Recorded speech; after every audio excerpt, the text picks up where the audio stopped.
کرنے کی کوشش کریں گے۔ کامیاب اور ناکام دنیا میں یہ دو کوالٹی ہے، کچھ لوگ کامیاب ہیں، کچھ لوگ ناکام۔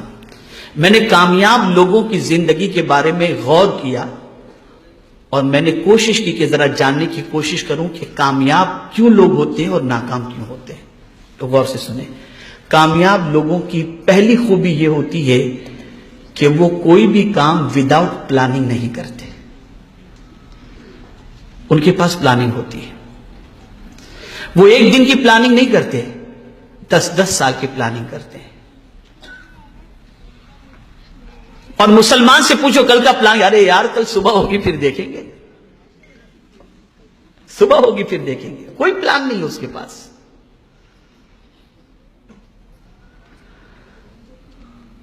آپ نے کبھی کسی ڈاکٹر کو دیکھا ہوگا جو بڑا ڈاکٹر ہو، اسپیشل ہو، کسی فیلڈ کا ماہر ہو، تو آپ کو اگر اس کے پاس جانا ہے تو وہ آپ کو 3:10 کا ٹائم، 5 بجے کا ٹائم، 4 بجے کا ٹائم، وہ آپ کو ٹائم دے دیتا ہے۔ اس کے پاس پلاننگ ہوتی ہے، 1 ہفتے کے بعد آپ کو اپوائنٹمنٹ ملے گا، 2 ہفتے کے بعد آپ کو اپوائنٹمنٹ ملے گا۔ لیکن آج مسلمانوں کی پوزیشن دیکھیں تو کوئی پلان ہی نہیں ہے اس کے پاس، نتھنگ، کچھ بھی نہیں، نہ صبح کا پلان، نہ شام کا پلان، نہ کل کا پلان، نہ پرسوں کا پلان، کوئی پلان نہیں۔ اور پھر کہتے ہیں کہ اب دنیا میں ناکام ہیں۔ کامیاب انسان وہ ہوتا ہے جس کے پاس پلاننگ ہوتی ہے۔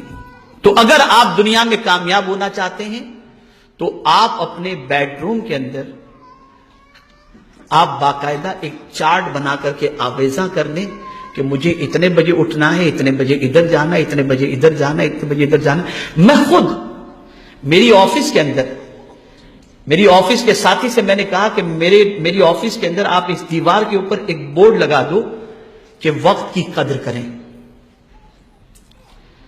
اس لیے کہ ابھی گزشتہ کچھ دنوں سے میں ممبئی میں ہوں تو میں دیکھ رہا ہوں کہ آتے لوگ کچھ بھی کام نہیں ہوتا، بس آئے آپ سے ملنے کے لیے، اور کیا چل رہا ہے، کیسا چل رہا ہے۔ اب میں پڑھ رہا ہوں، کچھ کام کر رہا ہوں، نہ ان کو جانے کے لیے کہہ سکتا ہوں، نہ ان کو بیٹھنے کے لیے کہہ سکتا ہوں، اور میرا ٹائم یوں ہی ختم ہو جاتا ہے۔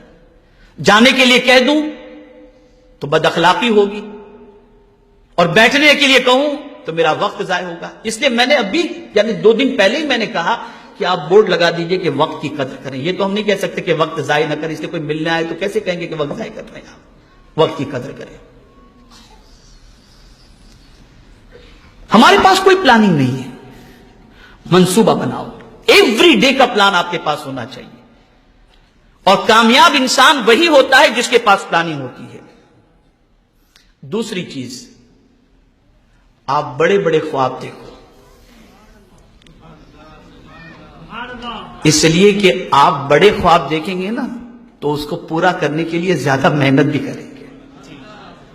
لیکن آپ کے خواب ہی چھوٹے ہیں کہ کل آٹو رکشہ خرید لیں گے ہم، فیکٹری کا خواب ہی نہیں ہے آپ کے پاس۔ بڑے خواب دیکھو، اور جب بڑے خواب دیکھیں گے تو اس کی تکمیل کے لیے محنت کریں گے آپ۔ ہر کامیاب انسان کے پیچھے آپ دیکھیں بڑا خواب، میں زندگی میں یہ بنوں گا، پھر آدمی اس پر لگ جاتا ہے، محنت کرتا ہے، پھر اس نتیجے پر پہنچتا ہے۔ تیسری چیز، کبھی بھی رسپانسبلٹی سے بھاگے نہیں آپ، رسپانسبلٹی کو قبول کریں، ذمہ داری کو قبول کریں آپ۔ اور ذمہ داری وہ قبول نہیں کرتا جو بالکل کاہل ہوتا ہے، جسے کچھ کر گزرنے کا جذبہ نہیں ہوتا، اور ذمہ داری وہ قبول کرتا ہے جس کے اندر کچھ کر گزرنے کا جذبہ ہوتا ہے۔ ایک اور چیز، دوسروں سے سیکھتے رہیں، کچھ نہ کچھ سیکھتے رہیں دوسروں سے۔ دنیا میں کوئی بھی واقعہ آپ کے سامنے آئے، اس سے کچھ سبق سیکھیں، عبرت حاصل کریں۔ فَاعْتَبِرُوا يَا أُولِي الْأَبْصَارِ، یہ قرآن کا فرمان ہے، عبرت حاصل کرو۔ دنیا میں کوئی بھی چینجز آتی ہو، کوئی بھی واقعہ رونما ہوتا ہو، کہیں سیلاب آیا، کہیں طوفان آیا، کہیں زلزلہ آیا، کہیں کچھ ہوا، کہیں کچھ ہوا، آپ اس سے عبرت حاصل کرو، سبق سیکھو، اور انسانوں سے بھی سبق سیکھو۔ کوئی ترقی پر تھا، اس کو بالکل زوال پذیر ہو گیا، سبق سیکھو اس سے۔ کون سی چیز تھی جو اس کو زوال کی طرف لے گئی؟ کل تک شہر کے اندر عزت کی حیثیت سے گھوم رہا تھا، آج بے عزت کیوں ہوا؟ سبق سیکھو، اسے ریزن تلاش کرو۔